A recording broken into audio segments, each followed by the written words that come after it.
ദൈവനാമത്തിന് മഹത്വം ഉണ്ടാകട്ടെ. എൻ്റെ പേര് സിൽജി. ഞാൻ തൊടുപുഴയിൽ നിന്ന് വരുന്നു.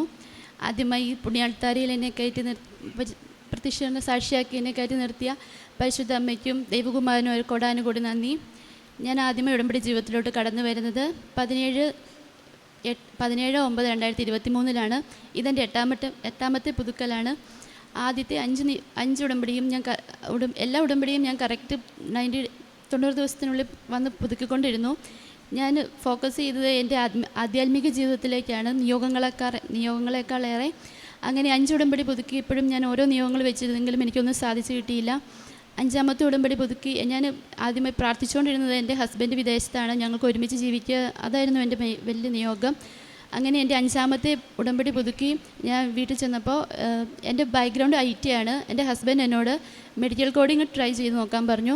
അങ്ങനെ ഞാൻ മെഡിക്കൽ കോഡിങ്, ഒരു മെഡിക്കൽ ബാക്ക്ഗ്രൗണ്ട് ഇല്ലാത്ത എനിക്ക് എങ്ങനെ അത് പറ്റുമെന്ന് എനിക്കറിയില്ലായിരുന്നു. അങ്ങനെ ഞാൻ വചനം തുറന്ന് നോക്കിയപ്പോൾ എനിക്ക് കിട്ടിയ വചനം ഏശയ്യാ 41:13, നിൻ്റെ ദൈവവും കർത്താവുമായി ഞാൻ നിൻ്റെ വലതു കൈ പിടിച്ചിരിക്കുന്നു, ഭയപ്പെടേണ്ട, ഞാൻ നിന്നെ സഹായിക്കും. ആ വചനത്തിൽ ഉറച്ച് വിശ്വസിച്ചുകൊണ്ട് ഞാൻ ഒരു ഇൻസ്റ്റിറ്റ്യൂട്ട് കോൺടാക്റ്റ് ചെയ്യുകയും അങ്ങനെ എക്സാം പ്രിപ്പറേഷൻ ക്ലാസ്സിന് ചേരുകയും ചെയ്തു. എക്സാം പ്രിപ്പറേഷൻ ക്ലാസ്സിൽ ഇരുന്നപ്പോഴൊക്കെ ഞാൻ പരിശുദ്ധ അമ്മേനെ അടുത്തിരുത്തി അമ്മയോട് പറഞ്ഞു, അമ്മേ, ഒരു ബാക്ക്ഗ്രൗണ്ടും എനിക്കില്ല, അമ്മ മാത്രമേ ഉള്ളൂ എനിക്ക് ആശ്രയം, അമ്മ വന്ന് എന്നെ സഹായിക്കണം. ഞാനല്ല ഇത് ക്ലാസ് പഠിക്കുന്നതും എക്സാം അറ്റൻഡ് ചെയ്യുന്ന ഒന്നും ഞാനല്ല, not my merit but by grace of God, അമ്മ എന്നെ സഹായിക്കണം എന്ന് ഞാൻ എപ്പോഴും പറഞ്ഞു. ഓരോ ചാപ്റ്ററിൽ പഠിക്കുമ്പോഴും ഞാൻ അതിലൊക്കെ മനുഷ്യർക്ക് അസാധ്യമത് ദൈവത്തിന് സാധ്യമാണെന്ന വചനവും not my merit but by grace of God എന്ന് എഴുതിക്കൊണ്ട് അങ്ങനെയാണ് ഞാൻ ഓരോ ചാപ്റ്ററും പഠിച്ചിരുന്നത്. ഞാൻ പഠിക്കാനിരിക്കുമ്പോഴൊക്കെ ഉടമ്പടി ഉപ്പിട്ട വെള്ളം ഞാൻ അടുത്ത് വെച്ചത് കുടിച്ചുകൊണ്ടിരുന്നു. ഓരോ ചാപ്റ്റർ പഠിക്കുന്നതിന് മുന്നേയും ഞാൻ ഉടമ്പടി തൈലം തേച്ച് കുരിശ് വരച്ചും ഉപ്പും തേനും ഉള്ളിൽ കഴിച്ചുകൊണ്ടുമാണ് ഞാൻ പഠിച്ചുകൊണ്ടിരുന്നത്. അങ്ങനെ മോക്ക് ടെസ്റ്റൊക്കെ ചെയ്യുമ്പോൾ എനിക്ക് ഭയങ്കര ടഫായിരുന്നു. എന്നെക്കാളും എല്ലാവർക്കും നല്ല മാർക്കുണ്ടായിരുന്നു, എനിക്ക് നല്ല മാർക്ക് കുറവായിരുന്നു. അങ്ങനെ ഞാൻ എന്താണേലും രണ്ടും കൽപ്പിച്ച് December 8 മാതാവിൻ്റെ അമൽഫ തിരുനാളിൻ്റെ അന്ന് എക്സാം ഡേറ്റ് എടുത്തു. എക്സാം ഭയങ്കര ടഫായിരുന്നു. ഞാൻ നോക്കിയ പോർഷൻസ് ഒന്നും വന്നില്ല. അപ്പോൾ എൻ്റെ കൂടെ എക്സാം എഴുതിയ എല്ലാവരും എക്സാം കഴിഞ്ഞ് ഭയങ്കര ഹാപ്പി ആയിട്ട് ഇറങ്ങി. എനിക്ക് ഭയങ്കര പേടിയായിരുന്നു. ഞാൻ കരഞ്ഞോടാണ് എക്സാം ഹോളിൽ നിന്ന് ഇറങ്ങിയത്. എക്സാം കയറുന്നതിന് മുന്നേ ഞാൻ ഉടമ്പടി ഉപ്പ് അവിടെ വിതറുകയും തൈലം തൊട്ട് കുരിശ് വരച്ച് പ്രാർത്ഥിക്കുകയും ഒക്കെ ചെയ്തു. ഞാൻ ഓരോ ക്വസ്റ്റ്യൻ അറ്റൻഡ് ചെയ്യുമ്പോഴും അമ്മേ മാതാവ് എന്നെ സഹായിക്കണം, അമ്മയുടെ പ്രത്യക്ഷീകരണ സാക്ഷിയാക്കി എന്നെ ഉയർത്തണമെന്ന് പ്രാർത്ഥിച്ചുകൊണ്ടാണ് ഞാൻ എക്സാം അറ്റൻഡ് ചെയ്തത്. അങ്ങനെ 100 ക്വസ്റ്റ്യൻസ് ഞാൻ കവർ ചെയ്തെങ്കിലും എനിക്ക് ഭയങ്കര ടെൻഷനായിരുന്നു. നമ്മൾ എക്സാം അറ്റൻഡ് ചെയ്താൽ പിറ്റേ ദിവസം റിസൾട്ട് വരും. അങ്ങനെ വീട്ടിൽ വന്ന് ഞാൻ ഭയങ്കരമായിട്ട് ഹസ്ബൻഡിനുമായിട്ട് ഞാൻ പാസ്സാവില്ല എന്ന് പറഞ്ഞ് തന്നെ ഇരുന്നു. പക്ഷേ എനിക്ക് ഉള്ളിൽ എവിടെയോ ഞാൻ നിന്നെ സഹായിക്കും എന്നുള്ളൊരു അത് ഉള്ളിൽ വന്നുകൊണ്ടിരുന്നു. എക്സാമിന് പോകുന്നതിന് മുമ്പ് ഞാൻ വന്ന് അച്ഛനെ കാണുകയും കൈവപ്പ് ശുശ്രൂഷ ചെയ്യുകയും അച്ഛൻ എനിക്ക് കാശുരൂപം തന്ന് പോയി രക്ഷപ്പെടും മക്കളെ എന്ന് അന്ന് വന്നിരുന്ന എല്ലാവരോടും പറഞ്ഞു. അപ്പോൾ എൻ്റെ ഉള്ളിൽ ഉറപ്പായിട്ടും എന്തെങ്കിലും അത്ഭുതം പ്രവർത്തിക്കുമെന്ന് എനിക്കറിയായിരുന്നു. അങ്ങനെ എക്സാമിൻ്റെ റിസൾട്ട് ചൊവ്വാഴ്ച വെളുപ്പിനെ വന്നു. അപ്പോൾ ഞാൻ മാതാവിനോട് പറഞ്ഞിരുന്നു, അമ്മ ഇവിടെ തോക്കുവാണെങ്കിൽ ഞാനല്ല തോക്കുന്നത്, അമ്മയാണ്. കാരണം നമ്മൾ ഒരുമിച്ചാണ് പഠിക്കാനിരുന്നത്, ഒരുമിച്ചാണ് എക്സാം അറ്റൻഡ് ചെയ്തത്.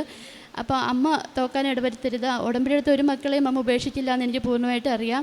അങ്ങനെ അതിന് മുന്നേ ഞാൻ കഴിഞ്ഞ ആഴ്ചത്തെ ഉടമ്പടി ധ്യാനം കൂടിക്കൊണ്ടിരുന്നപ്പോൾ എൻ്റെ മനസ്സിൽ ഒരു പെർസെൻറ്റേജ് കിട്ടി. അപ്പോൾ എൻ്റെ ദൈവമേ, അത്രയൊന്നും കിട്ടാനുള്ള യോഗ്യത അത്ര ഇല്ല എന്ന് ഞാൻ എപ്പോഴും പ്രാർത്ഥിച്ചുകൊണ്ടിരുന്നു. അപ്പോൾ എനിക്കറിയായിരുന്നു. അപ്പോൾ ഞാൻ അമ്മയോട് പറഞ്ഞു, അമ്മ എനിക്ക് കറക്റ്റ് പാസ് മാർക്ക് മതി, എങ്കിൽ മാത്രമേ അത് അമ്മ എനിക്ക് തന്നതെന്ന് എനിക്ക് എല്ലാവരോടും പറയാൻ പറ്റുള്ളൂ എന്ന് പറഞ്ഞു. പക്ഷേ എൻ്റെ ഉള്ളിലും എക്സാം അറ്റൻഡ് ചെയ്യുമ്പോഴൊക്കെ എനിക്ക് ഇത്ര മാർക്ക് കിട്ടുമെന്ന് എൻ്റെ മനസ്സിൽ ആ ഒരു നമ്പർ തെളിഞ്ഞുകൊണ്ട് വന്നിരുന്നു. പക്ഷേ ഞാൻ വെളുപ്പിന് 3 മണിക്ക് റിസൾട്ട് വന്നു. ഞാൻ നോക്കിയപ്പോൾ ഞാൻ ഭയങ്കര ഷോക്കായിപ്പോയി. കാരണം ഞാൻ മനസ്സിൽ കണ്ട അതേ ആ ഒരു മാർക്ക് എനിക്ക് മാതാവ് തന്നെ അനുഗ്രഹിച്ചു. പിന്നെ ഞാൻ നോക്കിയപ്പോൾ എൻ്റെ കൂടെ അന്ന് എക്സാം അറ്റൻഡ് ചെയ്ത് എന്നെക്കാളും മോക്ക് ടെസ്റ്റൊക്കെ ചെയ്യുമ്പോൾ ഒരുപാട് മാർക്ക് കൂടുതലുള്ള ആരും ജയിച്ചിട്ടില്ല, ഞാൻ മാത്രമേ പാസ്സായിട്ടുള്ളൂ. അങ്ങനെ ഇത്രയും വലിയ അനുഗ്രഹം തന്ന പരിശുദ്ധ അമ്മയ്ക്കും ദൈവകുമാരനും കോടാനുകോടി നന്ദി. രണ്ടാമതായിട്ട് എൻ്റെ ഹസ്ബൻഡ് വിദേശത്തായത് കാരണം ഞങ്ങൾക്ക് എവിടെയെങ്കിലും, എനിക്ക് 2 കുഞ്ഞു മക്കളുണ്ട്. അപ്പോൾ അവരെയും കൊണ്ട് എവിടെ പോകണമെങ്കിലും ഓട്ടോ പിടിച്ച് അങ്ങനെയൊക്കെയാണ് പോയിക്കൊണ്ടിരുന്നത്. എനിക്ക് ലൈസൻസ് ഉണ്ടായിട്ട് ഞാൻ വണ്ടി എടുക്കാൻ എനിക്ക് പേടിയായിരുന്നു. പക്ഷേ ഞാൻ ഫസ്റ്റത്തെ ഉടമ്പടി എടുത്ത് വീട്ടിൽ ചെന്നു. അപ്പോൾ അച്ഛൻ അന്ന് ഇവിടെ പറയുന്നുണ്ടായിരുന്നു, ഉടമ്പടി എടുത്തിട്ട് നമ്മൾ ഇവിടുന്ന് പോകുമ്പോൾ അമ്മ മാതാവ് എൻ്റെ കൂടെ വരണേന്ന് പ്രാർത്ഥിച്ചിട്ട് പോകണമെന്ന്. അങ്ങനെ ഞാൻ അന്ന് ഇവിടുന്ന് അങ്ങനെ പ്രാർത്ഥിച്ചിട്ട് പോയി. ഉടമ്പടി എടുത്ത് പിറ്റേ ദിവസം ഞാൻ കുർബാനയ്ക്ക് പോകണം, പള്ളിയിൽ പോകണം എന്നുള്ളത് ഞാൻ എങ്ങനെയോ ഞാൻ സ്വന്തമായിട്ട് വണ്ടി എടുത്ത് പോകുന്നത് മാതാവിൻ്റെ പള്ളിയിലോട്ടാണ്. അങ്ങനെ ഞാൻ വണ്ടി എടുത്ത് മാതാവിൻ്റെ പള്ളിയിൽ പോയി. തിരിച്ച് സുരക്ഷിതമായിട്ട് വീട്ടിലെത്തി. വണ്ടി എടുക്കുന്നതിന് മുന്നേ തന്നെ ഞാൻ തൈലം തേച്ച് കുരിശ് വരച്ച വണ്ടിയുടെ ചുറ്റിനും തൈലം തേച്ച് കുരിശ് വരച്ച് ഉപ്പ് വിതറി കാശുരൂപമൊക്കെ വെച്ചിട്ടാണ് പോയത്. അപ്പോൾ എനിക്ക് ധൈര്യമായി. അങ്ങനെ രണ്ടാമത്തെ ഉടമ്പടി പുതുക്കലിന് തൊടുപുഴയിൽ നിന്ന് ഞാൻ ഡ്രൈവ് ചെയ്ത് ഇവിടെ വന്നു. ഇപ്പോൾ എവിടെ വേണമെങ്കിലും ഞാൻ ഡ്രൈവ് ചെയ്ത് പോവും. അതുപോലെ എനിക്ക് 2 കുഞ്ഞു മക്കളുണ്ട്. അവരെയും വിശ്വാസത്തിൽ വളർത്താൻ എനിക്ക് സാധിക്കുന്നുണ്ട്. എന്ത് പ്രശ്നം വന്നാലും അവർക്ക് ചെറുതായിട്ടൊന്ന് വീണാൽ പോലും തന്നെ അവർ വന്ന് പറയും, അമ്മേ മാതാവിൻ്റെ തൈലം തേച്ചതാ, ഉപ്പ് കഴിക്കാന്താ, അങ്ങനെയൊക്കെ പറഞ്ഞാണ് അവരെപ്പോഴും പറയുക. പിന്നീട് എനിക്ക് വന്നൊരു സണ്ണിൽ ലൈറ്റ് അടിക്കുമ്പോൾ എൻ്റെ കയ്യിലിങ്ങനെ ചെറിയ കുരുക്കൾ പോലെ വരുമായിരുന്നു. അപ്പോൾ ഞാൻ കുറേ ഡോക്ടേഴ്സിനെ കണ്ടിട്ടും എനിക്കത് മാറുന്നുണ്ടായിരുന്നില്ല. ഞാൻ ഉടമ്പടിത്തൈലം തേച്ച് എന്നും പ്രാർത്ഥിക്കുമായിരുന്നു. അങ്ങനെ ഇപ്പോൾ എനിക്കത് പൂർണ്ണമായും രോഗസൗഖ്യം കിട്ടി. എൻ്റെ കുഞ്ഞിൻ്റെ തലയിലും അതുപോലൊരു ഡാൻഡ്രഫ് കാരണം ഒരു ചെറിയൊരു ഇതുപോലെ വന്നു. അതും ഉടമ്പടിത്തൈലം തേച്ച് പൂർണ്ണമായും സൗഖ്യം കിട്ടി. പിന്നെ ഞാൻ പത്രപ്രേക്ഷിത പ്രവർത്തനം ചെയ്യുന്നത്. ഇവിടുന്ന് കിട്ടുന്ന പത്രം ഞാൻ എല്ലാ മാസവും തന്നെ പത്രം മേടിക്കാറുണ്ട്. മേടിച്ച് ഞാൻ തൊടുപുഴ ബസ് സ്റ്റാൻഡുകളിലാണ് കൂടുതലും കൊടുക്കുന്നത്. പിന്നെ വൃദ്ധസദനങ്ങൾ സന്ദർശിക്കാറുണ്ട്. 5ാമത്തെ ഉടമ്പടി വരെ എനിക്ക് അങ്ങനെ കാരുണ്യപ്രവർത്തികളിലൊന്നും ഞാൻ ഫോക്കസ് ചെയ്തിരുന്നില്ല. എന്നോട് ഞാൻ കാരുണ്യപ്രവർത്തികൾ കൂടുതൽ ഫോക്കസ് ചെയ്തു. അന്ന് മുതൽ മാതാവ് എൻ്റെ ജീവിതത്തിൽ ഇടപെടാൻ തുടങ്ങി. പരിശുദ്ധ കുർബാന ഞാൻ ഇതുവരെ മുടക്കിയിട്ടില്ല. ഓരോ കുർബാനയും ഓരോ അനുഭവമായിട്ടാണ് എനിക്ക് തോന്നുന്നത്. കുർബാനയ്ക്ക് ചെല്ലുമ്പോഴൊക്കെ എങ്ങനെയോ എനിക്ക് നമ്മൾ കാസ അത് ഉയർത്തുമ്പോൾ എൻ്റെ കണ്ണീർ നിന്ന് അറിയാതെ കണ്ണുനീര് വരും. അങ്ങനെ എനിക്ക് കുഞ്ഞുങ്ങളുള്ളതാണ്. ചില ദിവസം അവർ രാവിലെ എണീക്കുന്നതാണ് എനിക്ക് കുർബാനയ്ക്ക് അങ്ങനെ പോകാൻ പറ്റില്ല. അപ്പം ഞാൻ എന്നും പ്രാർത്ഥിക്കും അമ്മ, കാരണം എൻ്റെ ചുറ്റിനും 2-3 പള്ളി ഉണ്ടെങ്കിൽ എല്ലായിടത്തും രാവിലെ തന്നെയാണ് കുർബാന. അപ്പം ഞാൻ എന്നും മാതാവിനോട് പ്രാർത്ഥിക്കുമായിരുന്നു, മാതാവ് എനിക്ക് കുർബാന എന്തെങ്കിലും മിസ്സായാൽ എനിക്കത് കാണണമെങ്കിൽ ഞാൻ പിന്നെ ടൗണിൽ പോകണം. അപ്പോൾ കുഞ്ഞുമക്കളെയും കൂടി പോകാൻ എനിക്ക് ഭയങ്കര പാടാണ്. അപ്പോൾ അങ്ങനെ ഞാൻ പ്രാർത്ഥിച്ച് ഞാൻ 2ാമത്തെ ഉടമ്പടി കഴിഞ്ഞപ്പോഴത്തേനും എൻ്റെ തൊട്ടടുത്ത് തന്നെ ഒരു അച്ഛന്മാരുടെ ആശ്രമം വരികയും അവിടെ എല്ലാ ദിവസവും വൈകുന്നേരം 6 മണിക്ക് കുർബാനയുണ്ട്. അപ്പോൾ എനിക്ക് രാവിലത്തെ കുർബാന മുടങ്ങിയാലും വൈകുന്നേരം അവിടെ പോയി കുർബാന കാണാൻ പറ്റും. ഇതുവരെ ഞാൻ പരിശുദ്ധ കുർബാന മുടക്കിയിട്ടില്ല. എത്ര രാത്രിയായാലും ഞാൻ വചനം വായിച്ചിട്ടേ കിടക്കാറുള്ളൂ. അതുപോലെ എനിക്ക് ഈ ഉടമ്പടിയിലൊക്കെ ആയിരിക്കുമ്പോൾ തന്നെ മറ്റുള്ളവർക്ക് വേണ്ടി പ്രാർത്ഥിക്കുന്നുള്ളൊരു ബോധ്യമാണ് എനിക്ക് വന്നുകൊണ്ടിരുന്നത്. അങ്ങനെ ഞങ്ങൾ ഉടമ്പടി എടുത്ത് 3-4 പേരുണ്ട്. അപ്പം ഞാൻ എൻ്റെ ഒരു ഫ്രണ്ടിനോട് ഷെയർ ചെയ്തു, എനിക്കിങ്ങനെ മാതാവ് ഇങ്ങനെ ഉള്ളിൽ മറ്റുള്ളവർക്ക് വേണ്ടി പ്രാർത്ഥിക്കണമെന്ന് തോന്നുവാന്ന്. അപ്പോൾ അവൾ പറഞ്ഞു, ഒക്കെ നമുക്ക് ജപമാല സ്റ്റാർട്ട് ചെയ്യാമെന്ന്. അങ്ങനെ ഞങ്ങൾ 4 പേരൂടെ ഒരു ജപമാല ഗ്രൂപ്പ് തുടങ്ങി. അതിലെന്നും ഞങ്ങൾ ഓരോരുത്തർക്ക് ആവശ്യം വെച്ചിട്ട്, ഞങ്ങളുടെ അല്ല, ഓരോരുത്തർക്ക് നമുക്കറിയാവുന്ന ക്യാൻസർ പേഷ്യൻസ് അങ്ങനെ ഓരോരുത്തരുടെ ആവശ്യം വെച്ച് പ്രാർത്ഥിച്ചുകൊണ്ടിരുന്നു. ഇപ്പോൾ അത് കുറേ പേര് ആഡ് ചെയ്ത് ഇപ്പോൾ 10-30 പേരായി. അപ്പോൾ ഡെയിലി ഞാനതിൽ ഓരോരുത്തർക്ക് നിയോഗങ്ങളിടും. ജപമാല ആർക്കൊക്കെ ചെല്ലണമെന്ന് അങ്ങനെ അസൈൻ ചെയ്ത് ഞാനിടും. അപ്പോൾ ഞങ്ങളെല്ലാവരും ചേർന്ന് 8000 സംതിങ് ജപമാല മുത്തുമണികൾ ഇപ്പോൾ അമ്മയ്ക്ക് സമർപ്പിക്കുന്നുണ്ട്. അപ്പോൾ ഇപ്പോൾ ആ ജപമാല ഗ്രൂപ്പ് ഉള്ളത് കാരണം നമുക്ക് ഒരു നിമിഷം പോലും ഒരു സെക്കൻഡ് കിട്ടിയവരെ ഉള്ളിലെ മാതാവിൻ്റെ നന്മ നിറഞ്ഞ മറിയും ചൊല്ലിക്കൊണ്ട് ആ ജപമാല എങ്ങനെയും പൂർത്തിയാക്കണം, അങ്ങനെ ഒരു ചിന്ത, ഒരു നിമിഷം പോലും വേറൊരു ചിന്തയിലോട്ട് പോകാതെ എപ്പോഴും ട്രാവൽ ചെയ്യുമ്പോഴാണെങ്കിലും വെറുതെ നടക്കുമ്പോഴാണെങ്കിലും എപ്പോഴും ജപമാല ചൊല്ലിക്കൊണ്ടിരിക്കാനുള്ള വലിയൊരു അനുഗ്രഹം മാതാവ് തന്നു. വലിയൊരു ദൈവിക പദ്ധതിയാണ് ഈ ഉടമ്പടി. അതിലോട്ട് എന്നെ തെരഞ്ഞു പിടിച്ച എൻ്റെ പരിശുദ്ധ അമ്മയ്ക്ക് 1000 നന്ദി. നിത്യതയിലോട്ടുള്ള യാത്രയിൽ പരിശുദ്ധ അമ്മയുടെ കൈപിടിച്ച് ഈശോയിലോട്ട് എത്തുവാൻ വേണ്ടി എന്നെ സഹായിക്കാൻ ഞാൻ ഒരിക്കലും കൈവിട്ട് പോവില്ല. മാതാവിൻ്റെ കൈവിട്ട് ഞാൻ ഒരിക്കലും പോവില്ല. എൻ്റെ ജീവിതകാലം മൊത്തം ഞാൻ ഉടമ്പടി തന്നെയായിരിക്കും. ഉടമ്പടി ജീവിതത്തിൽ വന്നത് പിന്നെയാണ് എൻ്റെ ജീവിതത്തിൽ ഇത്ര അനുഗ്രഹിക്കപ്പെട്ടത്. എനിക്ക് മറ്റുള്ളവർക്ക് വേണ്ടി പ്രാർത്ഥിക്കാൻ പറ്റിയത്, എനിക്ക് എല്ലാവരെയും സ്നേഹിക്കാൻ പറ്റിയത്, എൻ്റെ കുടുംബത്തിലാണെങ്കിലും സന്തോഷ സമാധാനം, എന്നെ പൊന്നുപോലെ നോക്കുന്ന ഹസ്ബൻഡും മമ്മിയും എല്ലാവരും എനിക്ക് കിട്ടിയത്. അങ്ങനെ 1000 എല്ലാ അനുഗ്രഹങ്ങൾക്കും മാതാവിനെ ഈശോപ്പറ്റി 1000 നന്ദി പറഞ്ഞുകൊണ്ട് ഞാൻ എൻ്റെ സാക്ഷി നിർത്തുന്നു. 1 സാമുവേൽ 12:14. നിങ്ങൾ കർത്താവിനെ ബഹുമാനിക്കുകയും സേവിക്കുകയും അവിടുത്തെ സ്വരം ശ്രവിക്കുകയും കൽപ്പനകൾ ധിക്കരിക്കാതിരിക്കുകയും അവിടുത്തെ അനുഗമിക്കുകയും ചെയ്താൽ എല്ലാം ശുഭമായിരിക്കും. സിൽജി ബോണി എന്ന ഈ മകൾ തൻ്റെ ഉടമ്പടി ജീവിതത്തിലൂടെ വന്ന ആത്മീയ വളർച്ചയും ദൈവസന്നിധിയിലേക്ക് കൊടുത്ത നിയോഗങ്ങളുടെ സഫലീകരണവുമാണ് സന്തോഷത്തോടെ അമ്മ മാതാവിൻ്റെ ഈ തിരുനടയിൽ സാക്ഷ്യപ്പെടുത്തിയത്. മകൾ പറയുന്നുണ്ട്, ഉടമ്പടി 5 തവണ പുതുക്കിയിട്ടും എനിക്കൊന്നും സംഭവിച്ചിരുന്നില്ല. ഓരോ തവണ ഉടമ്പടി പുതുക്കുമ്പോഴും ജീവിതത്തിൽ ആവശ്യങ്ങളുണ്ട്, പക്ഷേ ആവശ്യങ്ങളൊന്നും നിറവേറ്റപ്പെടുന്നില്ലായിരുന്നു. ഇത് ഉടമ്പടി ജീവിതം നയിക്കുന്ന മക്കൾ എപ്പോഴും ശ്രദ്ധിക്കേണ്ട ഒരു മേഖലയാണ്. നമ്മൾ ഉടമ്പടി എടുത്ത ഉടനെ ആദ്യത്തെ 1-ാമത്തെ 2-ാമത്തെ പുതുക്കൽ കഴിയുമ്പോൾ തന്നെ ഏതെങ്കിലുമൊക്കെ കാര്യങ്ങൾ, നിയോഗങ്ങൾ ഏറ്റവും ഗൗരവത്തോടെ നാം ആഗ്രഹിക്കുന്നത് നടക്കുന്നില്ല എന്ന് കരുതി നിരാശപ്പെട്ട് തിരികെ പോവുകയല്ല, ഉടമ്പടി ജീവിതം വേണ്ടെന്ന് വെക്കുകയല്ല, കുറേ കൂടി ശരണപ്പെട്ടുകൊണ്ട് നമ്മുടെ ഉടമ്പടി ജീവിതത്തെ ഒന്ന് പരിശോധിക്കുകയാണ് വേണ്ടത്. ഉടമ്പടി ജീവിതത്തെ പരിശോധിക്കുമ്പോൾ അതിലുള്ള പോരായ്മകളെ, കുറവുകളെ നമുക്ക് കണ്ടെത്താനാവും. നാം ഉടമ്പടി ജീവിക്കുന്നുവെന്ന് സ്വയം പറയുന്നുവെങ്കിലും ഉടമ്പടി ആഗ്രഹിക്കുന്നത് പോലെ, ഉടമ്പടി നമ്മളിൽ നിന്ന് പ്രതീക്ഷിക്കുന്നത് പോലെ ഒരു ജീവിതം കൊടുക്കുവാൻ നമുക്ക് സാധിക്കുന്നില്ലായിരിക്കും. എവിടെയെങ്കിലുമൊക്കെ മേഖലകളിൽ നമുക്ക് അലസതയോ അലക്ഷ്യമായ ജീവിതമോ നാം നയിക്കുന്നുണ്ടാവും. മകളത് സൂചിപ്പിച്ചു. 5ാമത് ഉടമ്പടി പുതുക്കിക്കഴിഞ്ഞപ്പോഴാണ് ശരിക്കും ഉടമ്പടി അതിൻ്റെ പൂർണ്ണമായ അർത്ഥത്തിൽ ജീവിക്കുവാനായിട്ട് ഞാൻ ആരംഭിച്ചത്, കാരുണ്യ പ്രവൃത്തികൾ ചെയ്യുവാനായിട്ട് ഞാൻ ആരംഭിച്ചത്. ആ സമയം മുതൽ എൻ്റെ ഉടമ്പടി ജീവിതത്തിൽ എനിക്ക് വലിയ തോതിൽ മാറ്റങ്ങൾ സംഭവിച്ചു. ഇപ്പോൾ 8 തവണ ഉടമ്പടി പുതുക്കിയ മകളാണ്. ഈ 5 മുതൽ 8 തവണ വരെ ഉടമ്പടി പുതുക്കുമ്പോൾ മകൾക്ക് ലഭിച്ച ദൈവാനുഗ്രഹങ്ങളെ എണ്ണിപ്പറഞ്ഞ് മകൾ സാക്ഷ്യപ്പെടുത്തുകയാണ്. അതിലാദ്യത്തേതാണ്, താൻ IT ഫീൽഡിൽ പഠിച്ച വ്യക്തിയാണെങ്കിലും അതുമായി യാതൊരു ബന്ധവുമില്ലാതെ മെഡിക്കൽ കോഡിങ് ഏറ്റവും ടഫായിട്ടുള്ള ഒരു മേഖല, അതിൻ്റെ പരീക്ഷ പഠിക്കുവാൻ വേണ്ടി, അതിൻ്റെ പ്രിപ്പറേഷന് വേണ്ടിയാണ് തയ്യാറെടുത്തത്. ജീവിത പങ്കാളി അതൊന്ന് ട്രൈ ചെയ്യാൻ പറഞ്ഞു. ഞാനത്, എനിക്ക് യാതൊരു ബാക്ക്ഗ്രൗണ്ടുമില്ലെങ്കിലും ആ പങ്കാളിയോടുള്ള സ്നേഹത്തെ പ്രതിയും അതൊന്ന് പരിശ്രമിക്കാമെന്ന് അമ്മ മാതാവിൽ ആശ്രയിച്ചുകൊണ്ട് അതിൻ്റെ പരീക്ഷയ്ക്ക് വേണ്ടി പോയത് മകൾ സൂചിപ്പിക്കുന്നുണ്ട്. മകൾ പറയുന്നുണ്ട്, എനിക്കിത് വായിച്ചാലൊന്നും മനസ്സിലാവില്ല, ബാക്ക്ഗ്രൗണ്ട് എനിക്ക് അധികമൊന്നുമില്ല, അതുകൊണ്ട് ഞാൻ വായിക്കുന്നു, അമ്മ എനിക്ക് വേണ്ടി ഇത് പഠിച്ചോണം. അതാണ് മകൾ കൊടുത്തൊരു രീതി. അമ്മ എനിക്ക് വേണ്ടി ഇത് പഠിക്കണം. പരീക്ഷയ്ക്ക് പോകുമ്പോഴും അമ്മ മാതാവിനോട് പറയുന്നത് അത് തന്നെയാണ്, അമ്മ എനിക്ക് വേണ്ടി പരീക്ഷ എഴുതണം. കാരണം എനിക്കിത് പ്രാവീണ്യമുണ്ടെന്നോ, എൻ്റെ ബുദ്ധിയിൽ ഇതെല്ലാം ഗ്രഹിക്കുവാൻ സാധിക്കുമെന്നോ, എൻ്റെ കഴിവ് കൊണ്ട് ഇത് വിജയം നേടാൻ പറ്റുമെന്നോ ഒന്നും ഉറപ്പില്ല. അതുകൊണ്ട് അമ്മയുടെ കരങ്ങളിലേക്ക് അതാദ്യം ഞാൻ ചേർന്ന നിമിഷം മുതൽ ഓരോ സമയത്ത് ഞാൻ ആ വിഷയത്തെ കൊടുത്തുകൊണ്ടിരുന്നു.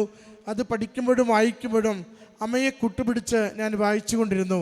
അതുകൊണ്ടാണ് ആ പഠനകാലം മുഴുവനും വളരെ ശ്രദ്ധയോടുകൂടി തൻ്റെ ഉടമ്പടി ജീവിതം നയിക്കുവാൻ മകൾ എപ്പോഴും ശ്രദ്ധ കാണിച്ചിരുന്നത്. കാരണം അതിന് ഒരു അല്പം പോലും വീഴ്ച വരരുത്. ഞാൻ അമ്മ മാതാവിൽ എന്താണോ എന്നിൽ നിന്നും ആഗ്രഹിക്കുന്നത്, ആ ശാന്തതയുള്ള ജീവിതം, ആ സ്നേഹമുള്ള ജീവിതം, മറ്റുള്ളവർക്ക് നന്മ ചെയ്യുന്ന ജീവിതം, വചനം സ്ഥിരമായി എത്ര വൈകിയാലും വായിക്കാതെ കിടക്കില്ലെന്ന് ഉറപ്പുള്ളൊരു ജീവിതം, ഏത് സമയത്തും വിശുദ്ധ കുർബാന ഒരു ദിവസം പോലും മുടങ്ങാതെ ഈശോയെ സ്വീകരിച്ച പ്രസാദപരത്തിന് മാത്രം നിലനിൽക്കുന്ന ഒരു ജീവിതത്തിന് വേണ്ടി തീരുമാനമെടുത്തുകൊണ്ട് ജീവിതത്തെ ക്രമപ്പെടുത്തുകയാണ്. ആ ക്രമപ്പെടുത്തുന്ന ജീവിതത്തിലാണ് മകൾക്ക് ആ പരീക്ഷ ആദ്യ അവസരത്തിൽ ജയിക്കാൻ പറ്റുന്നു. മകളത് സൂചിപ്പിക്കുന്നുണ്ട്. ഞാനത് പരീക്ഷ എഴുതുമ്പോഴും അവിടുന്ന് ഇറങ്ങിപ്പോരുമ്പോഴും എനിക്ക് അത്ര കണ്ട് വിജയപ്രതീക്ഷയൊന്നും തോന്നിയിരുന്നില്ല. എങ്കിലും അമ്മയുടെ കരങ്ങളിൽ കൊടുത്തിട്ട് പറഞ്ഞു, ഈ പരീക്ഷ തോറ്റാൽ അമ്മയ്ക്കാണ് നാണക്കേട്, അമ്മയാണ് എൻ്റെ കൂടെ പരീക്ഷ എഴുതിയത്, അമ്മയിൽ ആശ്രയിച്ചാണ് ഞാനിത് പഠിച്ചത്. അതൊരു മകൾക്കെടുത്ത സ്വാതന്ത്ര്യമാണത്. നമുക്ക് യുക്തി കൊണ്ട് നോക്കിയാൽ ഇതെന്താ ഇങ്ങനെയൊക്കെ പറയുന്നതെന്ന് ചോദിക്കാം. പക്ഷേ ഹൃദയത്തിൻ്റെ സ്നേഹം കൊണ്ട് നാം അതിനെ പരിശോധിക്കുമ്പോൾ മനസ്സിലാവും എത്ര കണ്ട് എളിമപ്പെട്ടുകൊണ്ട് അമ്മയുടെ മകളായി ജീവിക്കുവാൻ അമ്മയുടെ കരങ്ങളിൽ തന്നെ വിട്ടുകൊടുത്തുകൊണ്ട് ഒരു പരിശ്രമത്തിന് വ്യാപരിക്കുന്നത് കൊണ്ടാണ് അമ്മയുടെ കരങ്ങളിലേക്ക് അതിൻ്റെ മുഴുവൻ പരിശ്രമങ്ങളെയും ഏൽപ്പിച്ചു കൊടുക്കുക. മകൾ പറയുന്നുണ്ട്, ഞാൻ രാത്രി ഇങ്ങനെ ഒരു സ്വപ്നം കാണുമ്പോൾ ഒരു സ്കോർ കാണുന്നുണ്ട്. സ്കോർ കണ്ട് ഞാൻ തന്നെ പേടിച്ചു പോയി. ഇത്ര സ്കോർ കിട്ടുന്നത് എങ്ങനെയാണ്? അതിന് മാത്രം ഞാനൊന്നും എഴുതിയിട്ടില്ലല്ലോ എന്ന് ഞാൻ ആ കണ്ട മാർക്കിനോട് ഞാൻ തർക്കിക്കുമ്പോൾ പിന്നീട് 2 ദിവസം കഴിഞ്ഞ് എനിക്ക് കിട്ടിയ റിസൾട്ട് കാണുമ്പോഴാണ് എനിക്ക് മനസ്സിലായത് ദൈവികമായ സന്ദേശമായിരുന്നു. എന്താണോ സ്വപ്നത്തിൽ ഞാൻ കണ്ട എനിക്ക് അമ്മ മാതാവ് കാണിച്ചു തന്ന സ്കോറ്, അതിലൊന്നുപോലും കുറയാതെ ആ സ്കോർ തന്നെ എനിക്കെൻ്റെ റിസൾട്ടിൽ അമ്മ എനിക്ക് നൽകിയപ്പോഴാണ് അതൊരു മരിയൻ ഉടമ്പടി സന്ദേശമാണെന്നും ആ സന്ദേശത്തിൻ്റെ കൺഫർമേഷനാണ് എൻ്റെ റിസൾട്ടിലുള്ളതെന്നും എനിക്ക് തിരിച്ചറിവായത്. പ്രിയമുള്ളവരെ, ഉടമ്പടി ജീവിതത്തിൽ ഈ സന്ദേശങ്ങൾ ലഭിക്കുക എപ്പോഴും സാധാരണമാണ്. നമ്മൾ ദൈവഹിതപ്രകാരം ജീവിക്കുന്നുവെങ്കിൽ ദൈവികമായ സന്ദേശങ്ങൾ, ദൈവികമായ സാന്നിധ്യങ്ങൾ നമ്മുടെ ജീവിതത്തിൽ നമുക്ക് അനുഭവിക്കുവാനാവും. നമ്മുടെ ഒരു ജാഗ്രതയാണ് ഈ സന്ദേശങ്ങളെ തിരിച്ചറിയുക എന്നത്. സന്ദേശങ്ങളെ തിരിച്ചറിയാതെ പോയാൽ ഒരുപക്ഷെ ഉടമ്പടി ജീവിതത്തിൽ ലഭിക്കേണ്ട അനുഗ്രഹത്തിന് താമസമുണ്ടാവും. നമ്മൾ ഒരുപക്ഷെ വഴിമാറി പോകുന്നവരാകും.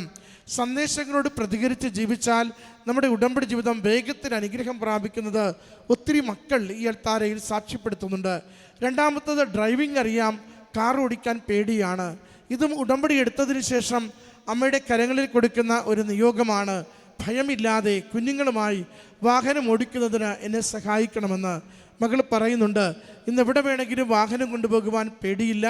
ഇവിടം വരെ ഉടമ്പടി പുതുക്കുവാനും ഉടമ്പടി കാര്യങ്ങൾക്ക് വരുവാനും ഇത്ര ദൂരം ഓടിക്കുവാൻ ഭയമില്ല. അമ്മയുടെ കരങ്ങളിൽ ഏൽപ്പിച്ചു കൊടുത്തത് മുതൽ സ്മൂത്തായി വളരെ സന്തോഷത്തോടെ ശാന്തമായി എൻ്റെ വാഹനം കൈകാര്യം ചെയ്യുവാൻ, കുഞ്ഞുങ്ങളുമായി യാത്ര ചെയ്യുവാൻ സാധിക്കുന്നുണ്ടെന്ന്. പ്രിയമുള്ള ഒരു ഉടമ്പടി ജീവിതം എപ്പോഴും നമ്മുടെ ഉള്ള എങ്ങനെയാണോ ദൈവത്തോട് സംസാരിച്ചു കൊണ്ടിരിക്കുക, ജീവിച്ചു കൊണ്ടിരിക്കുക, അതനുസരിച്ച് നമ്മുടെ ഭൗതിക മേഖലകളിൽ നമുക്ക് നന്മകൾ മാറിക്കൊണ്ടിരിക്കും. അതുകൊണ്ട് ഇത് വിശ്വസ്തതയുടെ ജീവിതമാണ്. കോംപ്രമൈസ് ഇല്ലാതെ, അഡ്ജസ്റ്റ്മെൻ്റ് ഇല്ലാതെ ദൈവസ്നേഹത്തിന് വേണ്ടി നിരന്തരം ഓരോ നിമിഷവും ജീവിക്കുമെന്ന് നാം കൊടുക്കുന്ന വാക്കിൻ്റെ ജീവിതമാണ്. എത്ര കണ്ട് നാം ആ ഒരു ദൈവത്തോടുള്ള വിശ്വസ്തതയുടെ വാക്ക് പാലിക്കുവാൻ സന്നദ്ധരാകുന്നുവോ അപ്പോഴൊക്കെയും നമ്മൾ പോലും അറിയാതെ നമ്മുടെ വലിയ പ്രശ്നങ്ങൾക്ക് പോലും നിസ്സാര കാര്യങ്ങളിലൂടെ അനുഗ്രഹം ചൊരിഞ്ഞുകൊണ്ട് നമ്മളെ അമ്മ മാതാവ് ചേർത്ത് പിടിക്കും. ഉടമ്പടി എപ്പോഴും അനുഗ്രഹത്തിൻ്റെ ദൈവിക സംരക്ഷണത്തിൻ്റെ ജീവിതമാണ്. നിരാശപ്പെടുത്തി ആരെയും അമ്മ വിടത്തില്ല, ആരെയും കൈയൊഴിഞ്ഞ് കളയില്ല. ആരൊക്കെ അമ്മയുടെ കരം ചേർത്ത് പിടിക്കുന്നുവോ അവരുടെ ജീവിത വിഷയങ്ങൾ പരിഹരിക്കുന്നത് വരെയും ചില കാര്യങ്ങൾ നാം പറയുന്നത് പോലെ തിരികെ നമുക്ക് അനുഗ്രഹമായി വരണമെന്നില്ല. അതിലെന്തെങ്കിലുമൊക്കെ മുള്ളോ കൂർത്ത മുനകളോ ഒക്കെ ഉണ്ടെങ്കിൽ അത് വിശുദ്ധീകരിച്ച് നമ്മുടെ ജീവിതത്തിന് നിലനിൽക്കുന്ന വിധത്തിൽ നമുക്കത് അനുഗ്രഹമാക്കി അമ്മ നേടിത്തരും. അവൻ്റെ വാക്ക്, അവൻ്റെ വചനം നമ്മൾ കേൾക്കണം. ഈശോയോട് സംസാരിക്കുവാനുള്ള തുറവി നമുക്കുണ്ടാവണം. അവൻ്റെ വിശുദ്ധ കുർബാനയിൽ നിന്ന് പ്രസാദവരം സ്വീകരിക്കണം. അമ്മയുടെ ജപമാല നിരന്തരം ചൊല്ലിക്കൊണ്ട് അമ്മയോടൊപ്പം സഞ്ചരിക്കുന്ന മകനാണെന്ന് നമ്മളെ തന്നെ അമ്മയ്ക്ക് നമ്മൾ ഉറപ്പുവരുത്തി കൊടുക്കണം. നമ്മുടെ ഭാഗം നമ്മൾ ക്ലിയർ ചെയ്താൽ ദൈവം നമ്മുടെ മേൽ കരുണ ചൊരിയും. ഈശോ നമുക്ക് വേണ്ടി അനുഗ്രഹം നൽകും. അമ്മ മാതാവ് നമ്മളെ ചേർത്ത് പിടിച്ച് അപകടങ്ങളിൽ പെടാതെ കാത്തുകൊള്ളും. ആ വലിയ സംരക്ഷണത്തിന് വേണ്ടി നമുക്ക് പ്രാർത്ഥിക്കാം. ഈ മകൾക്ക് കഴിവിനപ്പുറം ദൈവകൃപയാൽ ലഭിച്ച അനുഗ്രഹങ്ങൾക്ക് നന്ദി പറഞ്ഞുകൊണ്ട് കരങ്ങളടിച്ച് ഈ സാക്ഷ്യം നമുക്ക് സമർപ്പിക്കാം. അത്യപൂർവ ദൈവാനുഭവങ്ങൾ ഇനി നിങ്ങൾക്കും സ്വന്തം. ഈ യൂട്യൂബ് ചാനൽ ഇതുവരെ സബ്സ്ക്രൈബ് ചെയ്തിട്ടില്ലെങ്കിൽ ഇപ്പോൾ തന്നെ സബ്സ്ക്രൈബ് ചെയ്യുക. ഈ വീഡിയോ ഇപ്പോൾ തന്നെ നിങ്ങളുടെ സുഹൃത്തുക്കൾക്ക് ഷെയർ ചെയ്തുകൊണ്ട് കർത്താവിൻ്റെ പ്രേക്ഷിതരാകുക.